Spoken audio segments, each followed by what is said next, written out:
This is the Hidden Killers podcast with Tony Brueski. Featuring author, psychologist, and daily contributor, Shavaun Scott.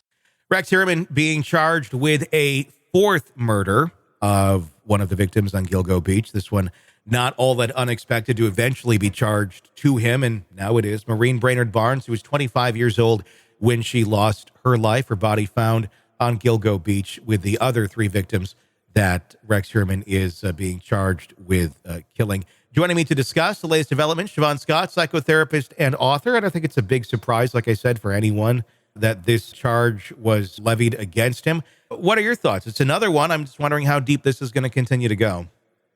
Yeah, I think we expected it. So I hope that this continues to move forward. And I hope that, that this is helpful to families if they can eventually get some sense of peace about understanding at least what happened. Mm-hmm.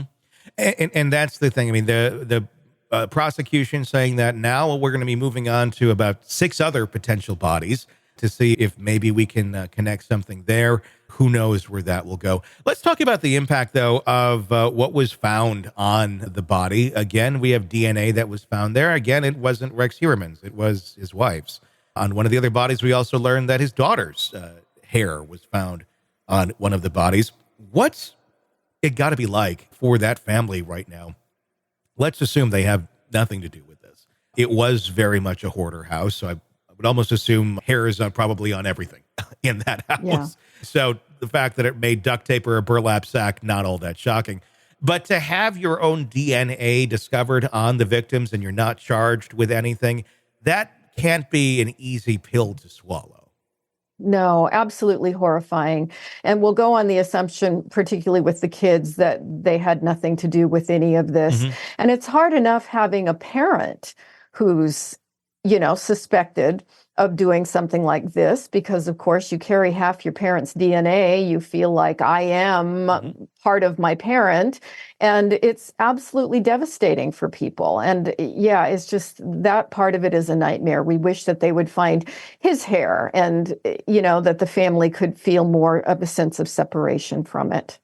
The question has been asked to Asa Ellerup of, okay, well, where were you when this happened? Or at least she's made statements every time one of these victims has been named and the charges have been brought against her husband. And the reaction every single time has been, I was out of town.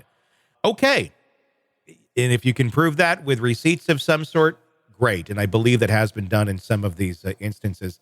But it does seem to be an interesting reaction every single time. I was out of town. We're talking going back here to the late 90s, early 2000s, and being able to pinpoint exactly where you were and when. That can't be an easy task. And I do wonder why that is I'm going to say knee-jerk reaction every single time to this.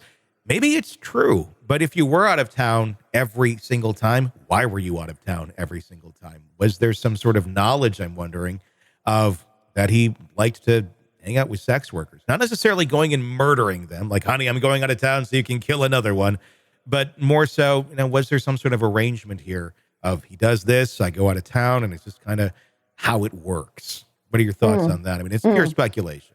Yeah, it's certainly possible, but there are definite types of criminal offenders who plan their activities, whatever those activities may be, for when their spouses are gone. Mm-hmm. And so I guess you could go either way with that. It's horrifying to, there's been so much speculation that she was aware of a lot of this going on, and people have made different allegations. It's horrifying to think that somebody could be aware that something like this was happening and to then continue to live with the person and basically live with this acceptance of that. But yeah, agree. I think going back to the 90s, I can't tell you where I was in the 90s at any given time. I think I remember the street address I lived on most of the time, but that's probably about it. I don't know the phone number back then. Yeah. But they may have asked her to go back and put records together. And if they had records going back that far, she may have had work obligations or other things that she traveled regularly. And there are cases where criminals plan according to when their spouse is gone. So it could certainly be that. It doesn't seem criminal or anything on the surface, but if she does, in fact, come back at some point and say, yeah, I was aware that he was into these sort of things, not murder, but into this, And for most of the time saying, I had no idea any of this, does that put her in any sort of liability, you think? Or what kind of an individual necessarily are we talking about here? Where are we talking about someone who is like just basically a scared victim who may say some things at one moment because they're just trying to defend themselves. They're trying to keep themselves safe from any sort of prosecution or any sort of this getting worse for them and their family. And assuming that she didn't have anything to do with this, but then, maybe not necessarily wanting to speak to the improprieties of her husband or knowing that they were going on or allowing them to go on. Is that something that you would maybe see in a situation like this of someone not wanting to admit their own issues for ego of being the wife of a husband who had such a horrible appetite for sex workers? Yeah, it's hard to imagine being Asa. Yeah. What in the world would be going on for a person like that if she had this knowledge, even about the sex workers on a regular basis? How could a person live with that? I think it's hard for most of us to imagine what that would be like. But again, we don't know enough about her history and what other psychological problems she might be dealing with. And there are people who, because of various dependencies, whether it's economic or, emotional, or who knows the types of control that scary people can inflict on spouses. Yeah. She may have felt so disempowered that she just didn't see an alternative for herself. Yeah, which could very well be a reality here. He's behind bars, has, innocent till proven guilty. And if he is the monster that we are learning he may very well likely be, if you're the spouse of that, I think the biggest fear you may have at that moment in time is him getting out or him being found innocent and coming back. So everything you say, whether you divorce him or not, if he's capable of doing those sort of things and you believe it, what is he capable of doing to you? And I could see even from behind bars, still him wielding some amount of power and control over what she's willing to say aloud. Yeah, very much. Victims of extremely pathological men, female victims, they can be continually terrified, even when the person is behind bars, even when they're going to be behind bars for the rest of their life, because that fear lives on in their mind, and so they can continue to feel overpowered by it. Want to listen ad-free?